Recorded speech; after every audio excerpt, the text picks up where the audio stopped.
see now.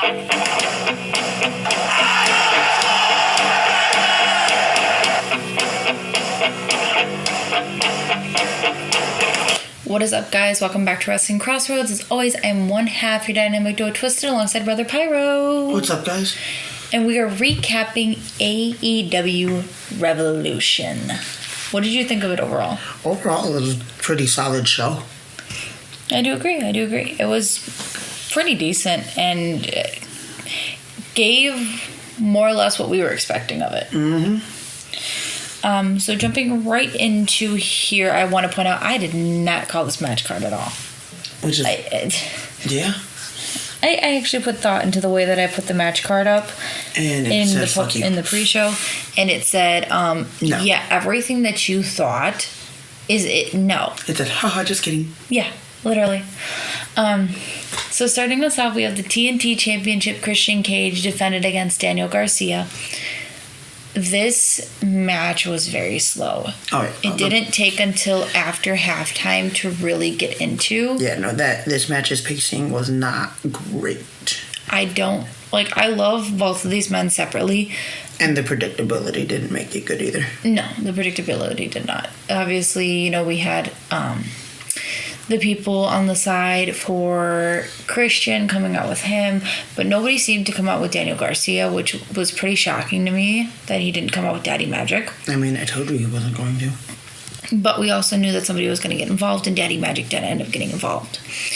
What I was going to say is I do love these men separately, but I don't think their in-ring chemistry works. No. They don't have any in-ring chemistry. They need to develop a little better. Mm-hmm. So Nick Wayne does get taken out for a bit. We get Daddy Magic that comes down.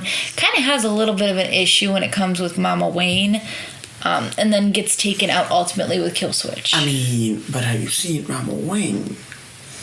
I don't think that was the issue, sir. It was the fact that she was trying to slap him and he was more or less trying to grab her hand, but didn't know if he wanted to grab her hand or try to slap her back. It was it's like he had a stroke. I mean, yeah, because, how do you respond? I would have slapped her. Okay, but you're a female. Regardless of that, you would have slapped her. Your hands are rated E for everybody. We're not going to talk about that on the podcast. But in all retrospect, he looked like he had a little bit of a moment where he didn't know what the hell was going on. Lost in that moment. I think he kind of forgot the spot. And obviously him and Kill Switch were kind of taken out for a bit. And then there was a moment where Nick Wayne did get involved, thus leading to the end of the match, where Christian Cage retained due to outside interference. Because, again, we didn't call it. Because it was completely predictable for that. Because we didn't call it. And your grade for this one? B-. That's really high for the entirety of that match. I would say that is really high for how long this match dragged. This was not a very long match, and it dragged more than a majority of it. So that was very generous of you. All right, take us into our next match. The Continental Crown Championship, Eddie Kingston versus Bryan Danielson. A match all about respect and lack thereof. Mm-hmm. End of the match. If Kingston wins, Danielson must shake his hand. Obviously, if Danielson wins, he gets the title. I have the title. I win. Ha Great technical match. You got to see both guys really, really dig deep into what they know to try to pull off the victory. Mm-hmm. Real hard hitting. Very hard hitting match, yes. This was another slower paced match, but I think it fit the style to both men really well. Yeah, this one you knew that it was going to be slower paced. However, the one beforehand, you didn't really expect much slower pace. I mean, you kind of do for Christian, but you didn't for Daniel Garcia. Right. He's more of your high flying. And I think Christian did a really good job in that match of keeping him grounded for the most part, though. Mm-hmm. But you got, again, You got to see a lot of both of them pull off their strengths, a lot of weaknesses on both ends being capitalized on. Definitely. Really good match. Picking up the win. Eddie Kingston. Which means I can no longer give you crap on how you call his matches. Yes. Because she finally got wrong 3 in a row. I finally broken my Eddie Kingston streak. Way to go. It took some time. For now. But we got there. For now. Shut up. One way or another, it's going to end up. Oh, no. I'm sorry. Can you tell I'm a little tired because of Baby Crossroads? Yep. Just a little. One way or another, it's going to come back. I don't think so. Whether it be for Kingston or whether it be for somebody else. Oh, Lord, I hope not. I hope not. I do, and I hope. And for whatever reason, I hope and pray that it's somebody like Danhausen. I'd be okay with it being Danhausen. I really would be. But we got into this, and I could not stand Eddie Kingston. And then for the longest time, I kept calling his matches correctly because I just saw more, I guess... Literally for 2 years straight. For 2 years straight. But I guess when you look back at the matches, I saw more in him than most people did. Which comes weirdly because I didn't like him. Your argument, no, right? No. Think about it. We talked about it on the pre-show of how hard he's had to fight. I am, like, you knew it plain out, plain and simple. I did not like Eddie Kingston whatsoever. Right. But it was weird that whenever I would call a match, even in a joking manner, for him to win or the group that he's with to win, because of X, Y, and Z, maybe it's the members in the group, maybe it's because of the reason he was going for it, it always ended up being him being the winner. So I guess in a way, even though I hated his gimmick and hated his character, I saw more in him than a lot of people did, because a lot of times everybody else will call against him. But yeah. It's just creepy to me, you know? But yeah, like I said, I hope it's for somebody else you cannot stand, like a Hangman. Yeah. Or a Rodrick. Oh, Rodrick Strong would be the one that would really tick me off right now. Hangman, if you could get his buckshot lariat correct, I wouldn't mind. But dude's a fucking lunatic, and we'll get to that later.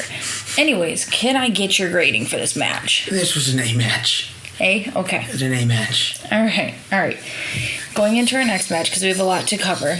We have our all-star scramble match. Wardlow, Powerhouse Hobbs, Lance Archer, Chris Jericho, Hook, Brian Cage, Mangus, and Dante Martin.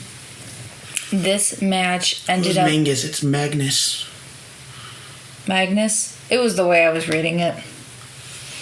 I flipped my N. I see that. Okay, yeah.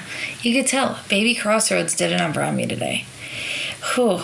We're going through teething, so if you're a parent, you know that you know how that's going to be. Anywho,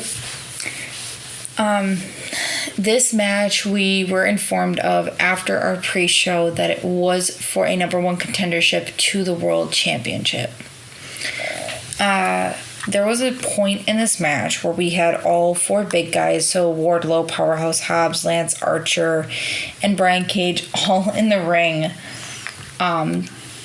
like running off the ropes and bumping into each other. Trying to shoulder tackle each other, and the crowd, every time somebody hit somebody, just chants, Mate. Because you were saying... I felt like Booker T was controlling the crowd. No bread, no water, just meat. Yeah, pretty much. That's a Booker T thing, totally. You said, we were talking about it with the Meat Madness match that they were going to have. It consisted of these four men and Miro, correct? Yes. But the reason why they scrapped it instead of just having these four men was because Miro was injured. Yes. I don't get why they couldn't have just done the four men. Because with the added other four, you were able to make it make sense and put something on the line. Touche. Versus that Meat Madness match would have just been, I want to have a contest of my big man. Touche. So the big man did have their spot, and then we actually got the smaller four: Chris Jericho, Hook, Mangus, and Dante Martin, all being in the ring and kind of doing the same thing. Yeah, having their highlight moments. I think they really did. All 8 men really did feed off of each other really well. Yes. No matter this was how very who you paired up, because you got to see everybody pair up with everybody at one point or another. Yeah. Of the match. So I think everybody's in-ring work together and everybody's chemistry for this style of match really was really well put. I do want to point out that there was a time where we did see the smaller men, after their spot in the ring, get an advantage on the big men when just about all of them suplexed the bigger men off the top. Oh yeah, of the they ring. were all like, we're gonna gang up on all these guys. The only one that didn't get a pairing and actually got paired with each other was, I believe it was Lance Archer and Brian Cage, and then you ended up seeing Dante Martin take a frog splash off the top rope. That was really pretty for me to see. Oh yeah, no, they did an amazing talent. But going to the end of the match, we saw Wardlow and Dante in the ring. I was really rooting for Dante, although I knew, obviously with Wardlow kind of being on the uprising of everything, it wasn't going to mean anything with me cheering for Dante. I would have loved to have seen him win. But ultimately picking up the win and now number 1 contender for the World Championship, Wardlow. I mean, I like that it was Wardlow just because it does play into the Undisputed Kingdom storyline. Yeah. Because remember, right after coming for everything. Remember, after World's End, Adam Cole sat in the middle of the ring that first Dynamite and was like, yo, we're coming for all the gold. Wardlow wants that world title next. Mm-hmm. And Joe, I hope it's not you when he comes for it. Yeah, because, Joe was the one that made a deal with the devil, so. Mm-hmm. Your rating, your grade for this one? My grade for this was a B. And I'm looking at the match card real quick. Mm-hmm. Tony Khan, I don't know what you're on or what you just got off of, but I would like for it to stay this way. We're under double digits. For once. Not including the 2 matches on the pre-show. Mm-hmm. We are under double digits for an AEW card. For fucking once. Thank God. Because, the first AEW card that we had was, 15 matches? And that wasn't even including the kickoff. The kickoff, I think, made it, or the 0 hour, I think, made it like 18. Like 18, 19, yeah. Yeah. But all right. We had to go to bed and then re-continue the next fucking day. Yeah. On that. All right. Next one. International Championship, Orange Cassidy, Rodrick Strong. I like that both men went into this match alone. Yes. Like, obviously, Undisputed Kingdom made their entrance together, mm-hmm. and then Rodrick Strong sent them to the back. 1-on-1. It was a great match, great technical match, a flurry from Rodrick Strong being really smart, mm-hmm. a symphony of backbreakers. Throughout the match, you saw backbreakers in different variations. He targeted that injured back and those injured ribs very well. I have to give it to Cassidy selling this injury. He sold so well. He did. It was beautiful.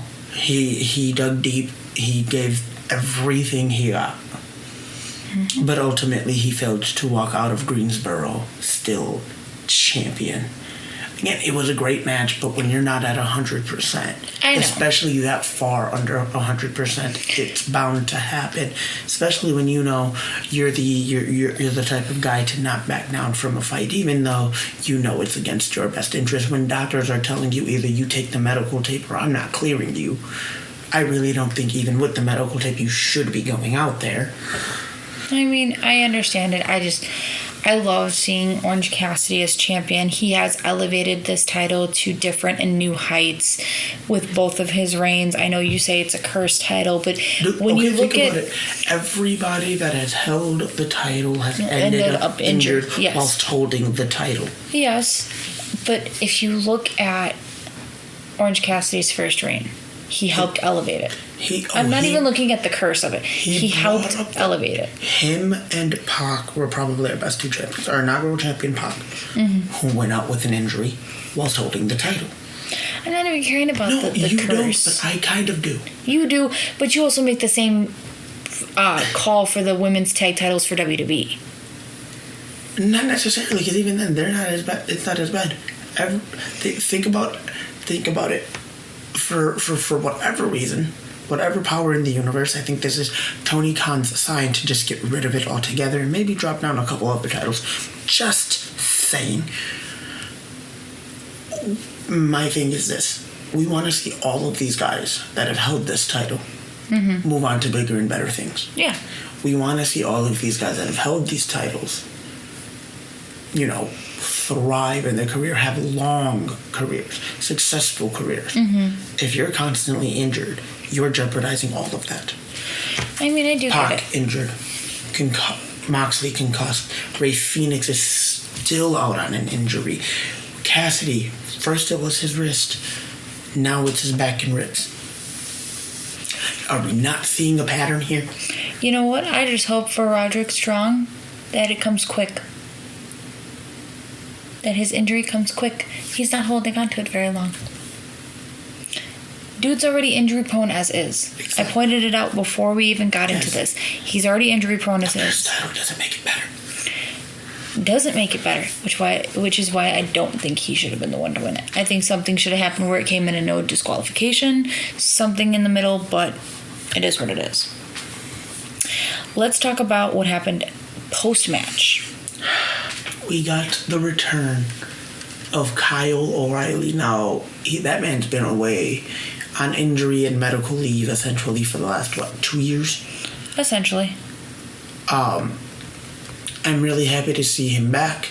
They offered him a shirt for the Undisputed Kingdom. He debated it. He walked away. He did congratulate his friend and Rodrick Strong.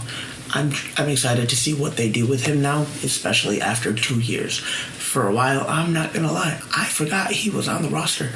I know, and what's funny is Flash was talking about him. Asking about him right before earlier in the yeah, match. Very early in the match when he realized who Rodrick Strong was and, what part of the formerly known as just Undisputed Era in WWE. Because he did follow them when they were in WWE. Yes, he did. And he really liked that entire group. They were awesome. So for him to ask, it was kind of weird that now we got the return of Kyle O'Reilly. Yeah, no, he tends to have that fun. Yeah, I know, it's creepy. Anyways, going into our next match, we have FTR taking on... Oh, yes, your grade. I gave it a B-. B-. Okay. All right. Like I was saying before, I entirely forgot the grade of that one because I thought we had already said it because we get into so many other conversations. FTR versus Blackpool Combat Club members Jon Moxley and Claudio Castagnoli. You pointed out as these two came out that they were paying homage. They looked like they were paying homage to a different tag team. Being Hawk and Animal, the Road Warriors. Yep. And then we obviously got the top guys that came out. This match never had a downside, never let up. No, it was exactly what you expected. Especially with these two teams. Two technical teams. They had a lot to prove, both of them. And they had to prove what team, more or less, in this time frame was better.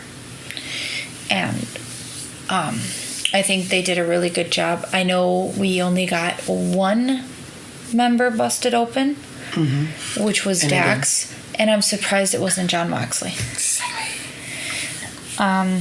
But that was towards the more end of the match, right? Yeah. Not a lot more to say on this match. It was very It was a beautiful match for what you would take of 4 men that are very technical wrestlers, I would say. But I also feel like you could have cut the time by like 2 minutes. Yeah, you could have cut the time a little bit earlier, or even extended it out to another draw, which is what we originally thought was going to happen. But when I said it, you said you were going to be upset if that would have been the case. Because you were the one calling it. Because you're usually always the one calling it. I would have preferred the other draw. I would have preferred it. But they also said that there had to be a winner, so then that we could have gone on to like the next pay-per-view where it was like Falls Count Anywhere match. I wouldn't have been necessarily mad about that. However, I would have just been upset that you were the one that called it, because you do this all the damn time. It's not my fault. Yeah, anyways. Winner of this match, Blackpool Combat Club. And I was a little surprised because, you know, me and my top guys, how much we love FTR. But I think that this was the right move going forward. Oh, it was, because it solidified them as a tag team and gives them proper cause to, I don't know, go after the tag titles. I agree. All right, take us into our next match, because Lord knows I can stand this woman after your grade. All right, I gave that match a B. A B? All right. I could see it. Right. Timeless Toni Storm defends against Diana. I can never say. I struggle with her last name too. Perazzo. I think it's Perazzo. Thank you. Not really a memorable match. I will say the entrance was fun. Because yes. I'm not gonna lie, Mariah May, I think she got all of us. Mm-hmm. I'm thinking, you know, we're getting the rebel badass again in Toni Storm. No. But what was missing when she came out? The belt. Had she came out with the belt and walked down to the ring, it totally would have gotten all of us. I would have been so geeked. Like, again, for a minute, it did get us. Because we were both like, wait, is this really? And here comes Timeless Toni Storm. Which, again, still, I can't stand this woman. I can't stand her gimmick. This is the other one that This is the other one I think would be really funny if you started calling all of her matches correctly. Well, it's a good thing I didn't choose her to win then. Because you'd be beside yourself. I think I'd kill myself at that point. Not actually, but I think... I think that would piss you off a lot more than Rodrick Strong. Yeah, especially with this gimmick.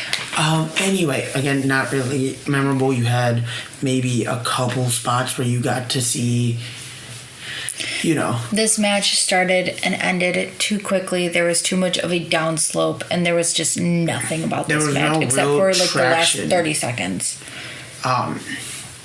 Picking up the win. Clean-ish. Timeless Toni Storm walks out your women's champion. By the way, the grade is a C-. That's generous. I would have given it an F. It didn't fail, and it still told its story. But it could have been a lot better executed. Okay, I'm sorry. Not an F. It didn't entirely fail. A D-. You got above a 59. Congratulations. You got a 60%. There you go. You got a D-. It's like that one teacher that you really hate that hands you your paper and they smile at you because you finally got a 60% instead of a 59. It's like, here you go. It's a D-.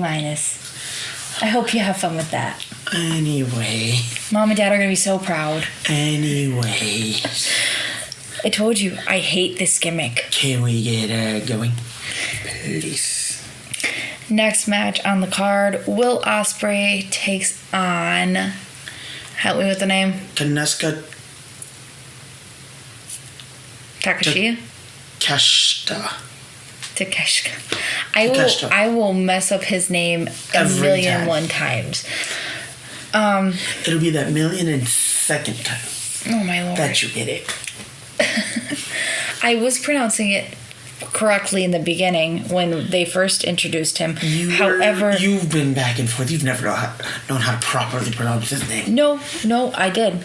When they had their Forbidden Door and they first brought him in, I learned how to properly pronounce his name. But what messes me up is not only the fact that the announcers say it one way, but then the commentary says it a completely different way. So that's what messes me up. And then you have Don Callis. Anyway, Don Callis is just something. So we have Don Callis family members one-on-one facing each other. We have Osprey, the aerial assassin. The aerial assassin versus, I don't know what the other one's name is. That would show you how memorable that person is to us. No offense. It's only because of his alignment with Don Callis. Yeah, okay. Let's be honest. Yeah. But anyway. This match took a bit to get into. I'm going to be honest. And I think you can agree on that. Yeah. It took a minute to kind of get the ball rolling. But once it picked up, it really picked up. And it told the story of who wanted to be at the top of the Don Callis family more. Because obviously, Pyro said it in the kickoff show and our pre-show that you knew Don Callis was going to favor the one that picked up the win. You were in a lose-lose.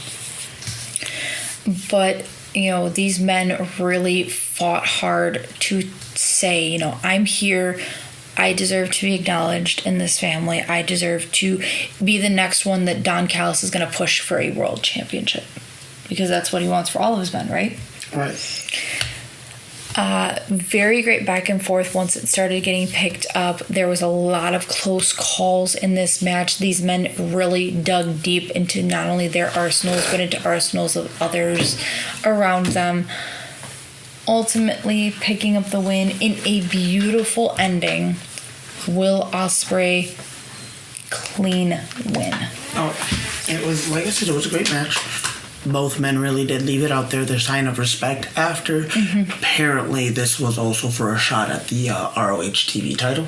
Oh, okay. Which Kyle Fletcher had, because if you noticed, the image at the bottom of the screen at the end of the match, it showed, Dynamite, Fletcher versus Osprey. For the title. I believe for the title. Okay. They had made a comment about it post-match on commentary, like, oh, well, now we know it'll be, Fletcher will take on Osprey on Dynamite. Yeah. Okay. I do want to point out I didn't realize that. After the pinfall in this match, the final pinfall, when Don Callis came into the ring, the first thing he did was he went to check on Osprey. And then on Takeshita, and then back to Osprey. He never did a double check on Takeshita. But me and you, I did point out in this match. I think one was, I'm going to check on you, make sure you're okay, make sure you're... All right, now that I know that both of you are okay, congratulations on the win. Let's hope that is, because, like I said, in the match before, or not the match before this, but the... I want to say the Dynamite before, when Osprey was, finally signed and everything was good, dotted line was good, and they made the match official. They shook hands, one turned, and he pulled him back. Yeah. And then it was the same thing the other way. Yeah. So I think... Yeah, I'm really glad you had caught that, because I didn't get to watch the Dynamite. I was at work. Yeah. And I just haven't had the chance to go back. I just thought that was very interesting, because... that really plays into the, there could be a lot going on behind the scenes that we don't know about.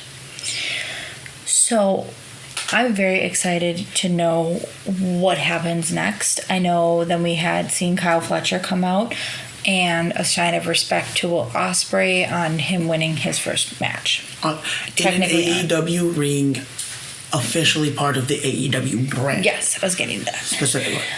Your grade? It was a B+. Wow. Here, your lose-lose. There was no rhyme or reason to really have it. Leading up to it, there wasn't a story there, so I couldn't. Now, if it actually told, like if it was actually supposed to have a reason for why we got this match, other than Don Callis wanted to put his two best people against each other, it would have made sense. It would have kind of Yeah. boosted up the ratings a bit because this match, once it got it going, it was really fun. Yes. All right, take us into our next match, and then we'll do the main event together. Okay. 3-way for the AEW World Championship: Samoa Joe, Hangman Adam Page, and Swerve Strickland. Match was, I'm going to point out, not as long as I was expecting it, considering the 3 men involved. I agree. But holy cow, did these men not put on a show. They did. Holy Absolute cow, did clinic. they not have you on the edge of your seat? You were paying attention every second of every... Yeah. You of it all. needed to know what was going on. You Because like you had blinked and you 3 of missed the it. you had 3 of probably the most volatile men in the company in this match. I genuinely believe that it was just a great show of athleticism and competition. You definitely saw right off the bat the personal tension between Swerve and Hangman. And Joe's just in the background like, Yeah, we ain't gonna forget about me. we ain't gonna forget that I'm in this match. And immediately just starts laying into him. Yes. There. Then they start laying into each other. Then they lay into Joe. Then, like, everybody at some point had got a chance to shine. There was Everybody a had brief beef with everybody. There was a brief moment of teamwork between Swerve and Hangman, which was really nice. I did point out that could happen. Oh, yeah. I want to point out that Hangman saved that match twice in some very unorthodox manners. He takes out not 1, but 2 referees. The first one he drags out of the ring because he's on the outside of the ring. Swerve is going for the pin. 1, 2, he gets pulled, gets thrown. Hangman goes back into the ring and he starts, going at it. He then goes for the pinfall attempt. There is no referee. You would have won it had there been a referee. Exactly. Then, Joe hits, I think a muscle buster. There's already another ref. the ref comes running down 1, 2, and it's only 2.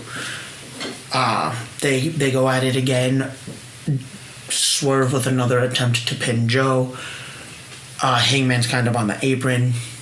Again, just starts wailing on the ref, taking out that second ref. I want to point out that before, when they were doing their entrances, it literally read above Hangman's has lost his mind.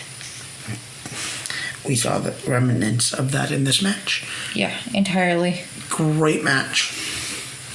Great showing for all 3 competitors. Picking up the win. Retaining the gold, Samoa Joe. Alright, and what would you grade this match? A? Because no matter who came out on top with the way this match was put together, it was a believable outcome, and you really didn't know who was going to win. We had a lot of close calls. Too many. And now we even said it. I said it at the very end of the match. Now, because the way it had ended, Swerve has every justifiable reason to be like, hey, I want that title. You didn't beat me. I love with what Shivani said on the table. Did he tap for me because he was in the hold, or did he tap to prevent Swerve another opportunity in this match to take home the gold? I think it was a little bit of both. I think he tapped because of Swerve. I think it was a little bit of both, because have you ever been put in a rear naked choke? Especially at the hands of Samoa Joe. I haven't been put in a rear naked choke at the hands of Samoa Joe. I've been put in a rear naked choke before, but I've also seen men time and time again where if they're put into this, Joe never had his legs wrapped. Sometimes you don't need to. You can just flip yourself, and I've seen men do it almost every time they're put into this predicament. There are also times where if you pay attention, he won't lock you at the waist. He'll lock leg and leg. Yeah, but even still. You're not... If I have my leg around yours, if I have my leg wrapped around yours, I am behind you like that. You're not... There's still ways to get out. There are, and so I've done like it. I said, I think part of it was also just the exhaustion value. I think it was more because exhaustion. this match fast paced the entire time. Like, there wasn't a second to breathe for anybody. I think it was more exhaustion than anything. But and I think it's a combination factor of I didn't want to give him. this guy another chance at taking home the Scald. Mm-hmm. I want to be the one to do it. This is a very painful hold, and you are struggling to breathe. Mm-hmm. I'm freaking tired and want this done and over with. All right. Let's go into our main event. I'm going to go ahead and announce it. Give you another minute. AEW Tag Team Championship Tornado match and the Icon Sting's retirement match.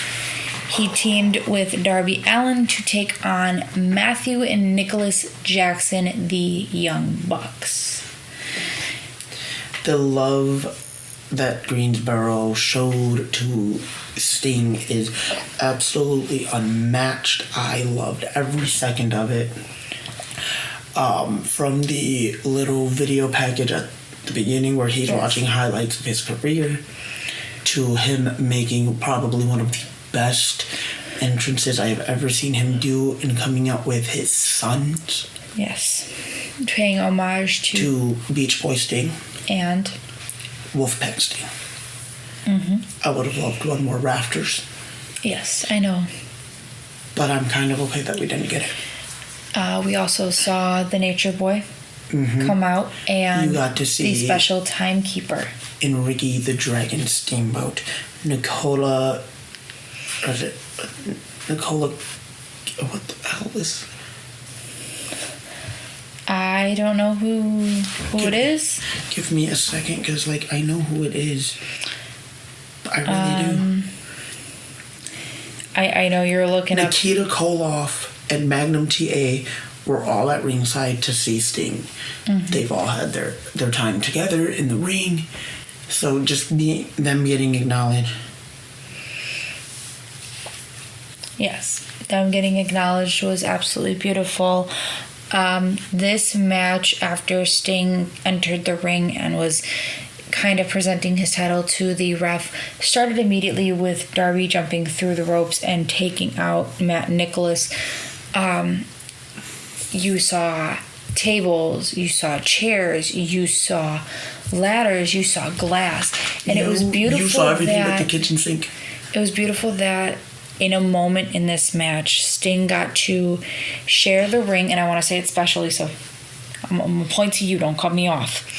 He got to share the ring with not only his sons by blood, but his adopted son. His son's by blood relation, and his son by blood in the ring. Mm-hmm.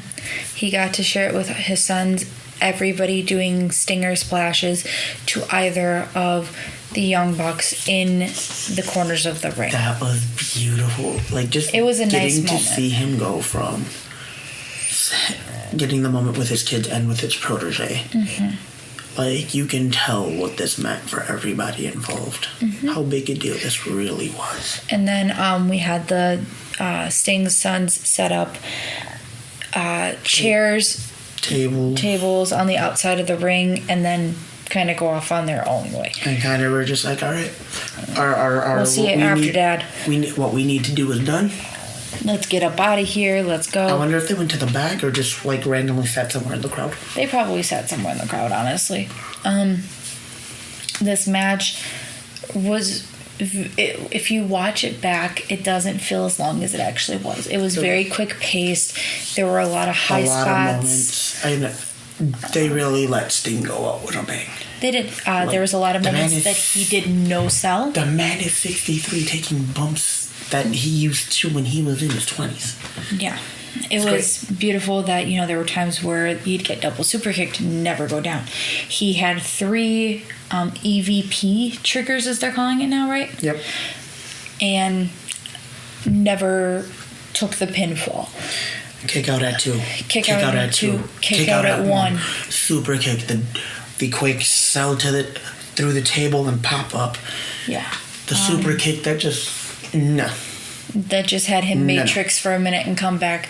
There was a spot where Darby was trying to put one of the Young Bucks through a tape or through glass, Through like a sheet. and he ended up hitting the sheet while the other Young Buck pulled his brother to safety, and Darby was broken open all in the back.